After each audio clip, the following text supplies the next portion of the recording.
अस्सलाम वालेकुम स्टूडेंट्स। अब हम पढ़ते हैं electromagnetic induction. Electromagnetic induction conductor में करंट प्रोड्यूस करने का नाम है जो कि मैग्नेटिक फ्लक्स की मदद से प्रोड्यूस किया जाता है। यानी मैग्नेटिक फ्लक्स जो कि हम मैग्नेटिक फील्ड लाइंस जब किसी सरफेस एरिया से गुजर रही हूँ उसे हम मैग्नेटिक फ्लक्स कहते हैं। और जब ये लाइंस का नंबर जब चेंज होता रहता है तो उससे जो जिस करंट के लूप से वो गुजर रही होती है उसमें करंट प्रोड्यूस हो जाता है। अब जैसे मिसाल के तौर पे हमारे पास ये मैग्नेट दिया हुआ है, इसमें एक नॉर्थ साइड है और एक साउथ साइड है। अब नॉर्थ से जो है हमारी मैग्नेटिक फील्ड लाइंस निकलेंगी। जैसे ही ये मैग्नेट लूप के ये जो पूरा कंडक्टर है इसके लूप है और ये इसका सरफेस एरिया हो गया।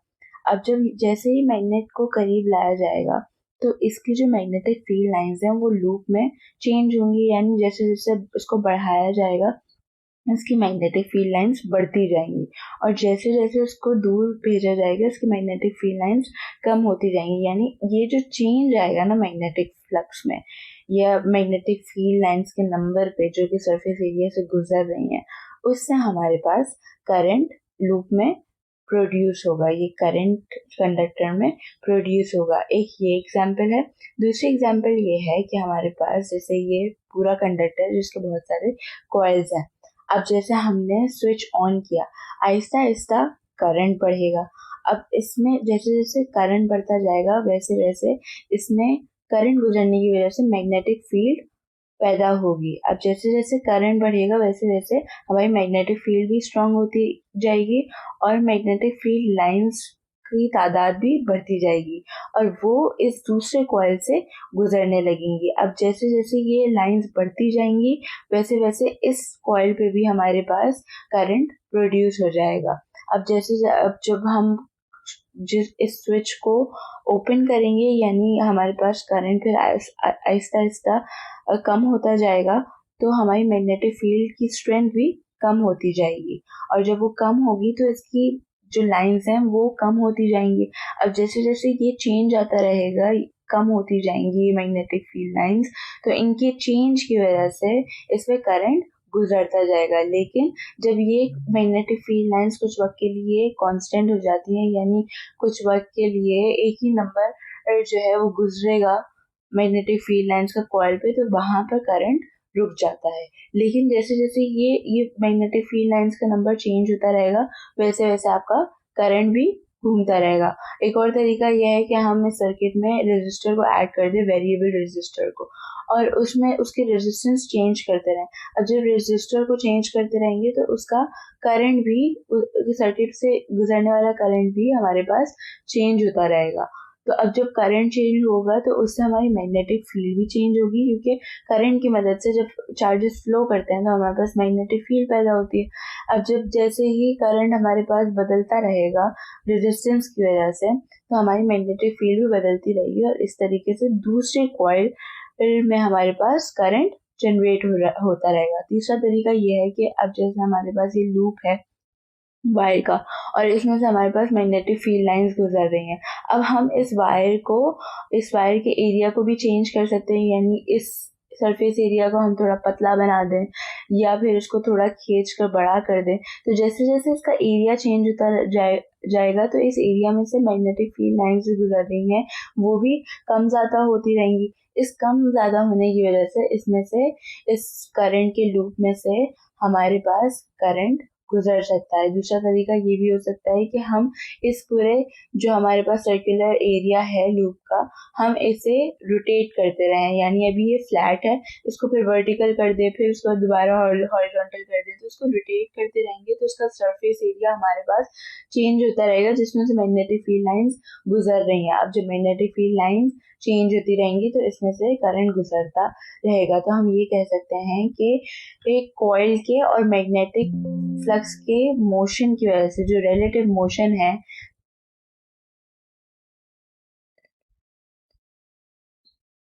तो हम ये कह सकते हैं कि जो हमारे पास ये जो कॉइल है करंट का और मैग्नेटिक फ्लक्स है इनके रिलेटिव मोशन की वजह से चाहे तो हम मैग्नेटिक फील्ड लाइंस कि हम चेंज करते रहें या फिर हम इस कॉइल को चेंज करते रहें, इसके मोशन को आगे पीछे करते रहें या इसका एरिया आगे पीछे बढ़ाते रहें, तो इस चेंज की वजह से हमारे पास इस लूप में करंट पैदा हो जाता है। ये जितने भी EMF प्रोड्यूस होती है, PMF जो एनर्जी है जो कि करंट को मूव करवाती है, मैग्नेटिक फ्लक्स की वजह से, इसके चेंज की वजह से प्रोड्यूस होती है, और ये एक कांस्टेंट है जो कि डिपेंड करता है प्रोड्यूस होने वाले करंट और इसकी लूप की रेजिस्टेंस पे। आप चाहे आप करंट बढ़ाएं या फिर वायर की रेजिस्टेंस को बढ़ाएं, तो हमारा EMF जो है वो कांस्टेंट रहेगा, और उस EMF प्रोड्यूस होने की वजह से, EMF के पैदा होने की वजह से हमारे पास करंट प्रोड्यूस हो जाता है। अब हम बात करते हैं मोशनल EMF की। मोशनल EMF कहते हैं कि जब हम मैग्नेटिक फील्ड में किसी कंडक्टर को मूव करवाते हैं, तो कंडक्टर के मूव होने की वजह से हमारे पास जो EMF पैदा होती है उसे कहते हैं मोशनल EMF मैं दोबारा फिर बताती चलूँ कि EMF उस वोल्टेज को कहते हैं, उस एनर्जी को कहते हैं जो कि करंट को मूव करवाता है। अब मिसाल के तौर पे हमारे पास ये कंडक्टर दिया हुआ है, इसकी लेंथ को हम L से डिनोट करते हैं, ठीक है, और ये हमारे पास ये 2 मेटल रॉड्स हैं, तो हमारे पास पूरा लूप बन गया, और ये हमारे पास गैल्वेनोमीटर मौजूद है। ये लूप हमारे पास DABC। जब हम कंडक्टर को राइट साइड की तरफ मूव करवाएंगे तो हमारे पास यहाँ से बीच में से गुजरने वाला मैग्नेटिक फ्लक्स भी चेंज होगा, ठीक है। पहले हमारे पास कुछ ही लाइंस जा रही थी, फिर जब हम इसको आगे की तरफ राइट की तरफ बढ़ा देंगे तो हमारे पास ये भी शामिल हो जाएंगे, तो number of magnetic field lines जो कि एरिया से गुजर रही हैं, जो मैग्नेटिक फ्लक्स है वो चेंज हो जाएगा, तो हमारे पास करंट गुजरने लगेगा। और जब हमारे पास जब चार्जेस फ्लो करने लगते हैं मैग्नेटिक फील्ड में, तो वो एक फोर्स को महसूस करते हैं। वो फोर्स बराबर होती है QVB के। अब यहाँ पर हमारे पास चार्ज की वेलोसिटी और मैग्नेटिक फील्ड, इन तीनों की डायरेक्शन एक दूसरे के परपेंडिकुलर है, यानी 90 डिग्री का एंगल बना रही है, तो हमारे पास जो है वो मैक्सिमम फोर्स आ जाती है up to the magnetic field, यानी मैग्नेटिक फील्ड जो है वो चार्जेस पर मैक्सिमम फोर्स डालेगी, जो कि हमारे पास राइट हैंड रूल से जो इलेक्ट्रिक चार्ज हैं वो ऊपर की तरफ फ्लो होना शुरू हो जाएंगे, और फिर करंट हमारे पास फ्लो करेगा D से A और A से B और फिर C। फिर एक वक्त आएगा कि हमारे पास चार्ज फ्लो होते होते यहाँ पर जमा होते जाएंगे, यानी उनका फ्लो यहाँ पर रुक जाएगा, तो एक जगह हमारे पास चार्जेस फ्लो होते जाएंगे, यहाँ पर जमा होते जाएंगे। तो जब यहाँ पर सारे चार्जेस कंसंट्रेट हो जाएंगे तो उनकी एक अपनी इलेक्ट्रिक फील्ड बन जाएगी जो कि डायरेक्टेड होगी नीचे की तरफ। अब जैसे जैसे यहाँ पर जमा होते जाएंगे वैसे वैसे इनकी ना इलेक्ट्रिक फील्ड इंटेंसिटी है वो भी बढ़ती जाएगी, तो वो बराबर हो जाएगी हमारी उसी फोर्स के जो कि QVB है। जो फोर्स हमें चार्ज को यहाँ A से B पे लेकर जा रही है, वही फोर्स बराबर हो जाएगी इलेक्ट्रिक इंटेंसिटी और चार्ज के प्रोडक्ट के। यहाँ पर इलेक्ट्रिक इंटेंसिटी पैदा होगी चार्जेस की वजह से। अब जब इलेक्ट्रिक फील्ड इंटेंसिटी क्या होती है, फोर्स ओवर चार्ज। जब चार्ज हमारे पास इलेक्ट्रिक इंटेंसिटी की तरफ चला जाएगा तो हमारे पास फोर्स की वैल्यू आएगी Q इंटू E। तो यहाँ पर जब हमारी जैसे जैसे चार्जेस बढ़ते जाएंगे वैसे वैसे यहाँ की फोर्स भी बढ़ती जाएगी और वो बराबर हो जाएगी उसी फोर्स के जो कि हमें चार्जेस को ऊपर की तरफ लेके जाएंगे, और एक फोर्स आ जाएगी हमारे पास जो कि चार्जेस को नीचे की तरफ लेके जाएंगे। दोनों फोर्सेस आपस में बराबर हो जाएंगी, तो जब हम इनको बराबर बराबर लिखेंगे Q से Q कैंसिल हो जाएगा और हमारे पास इलेक्ट्रिक इंटेंसिटी की वैल्यू आएगी E is equal to VB।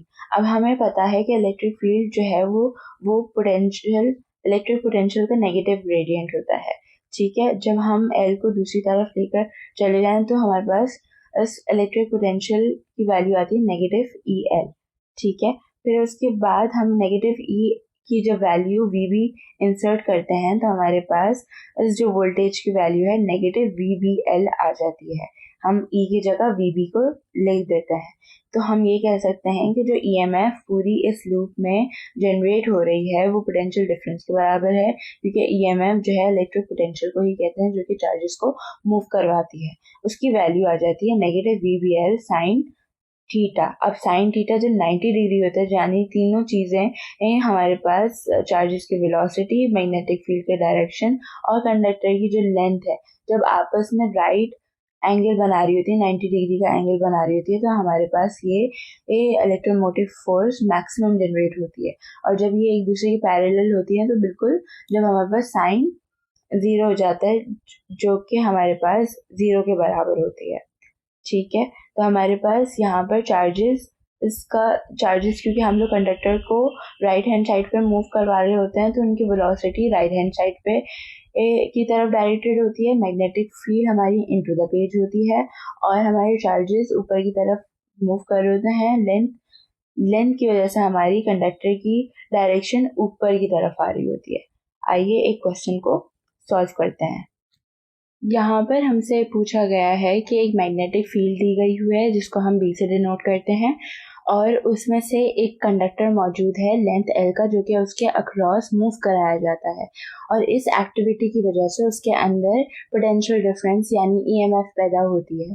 ठीक है, तो जैसे मैंने बताया कि अगर मैग्नेटिक फील्ड के अक्रॉस अगर कोई कंडक्टर मूव करवाया जाता है तो चेंज ऑफ मैग्नेटिक फ्लक्स, यानी जब मैग्नेटिक फ्लक्स चेंज हो रहा होता है तो उसकी वजह से ईएमएफ जनरेट होती है एंड पोटेंशियल डिफरेंस पैदा होता है, जिसकी वजह से करंट उसके अंदर फ्लो करता है। ठीक है, तो उसे कहते हैं मोशनल ईएमएफ।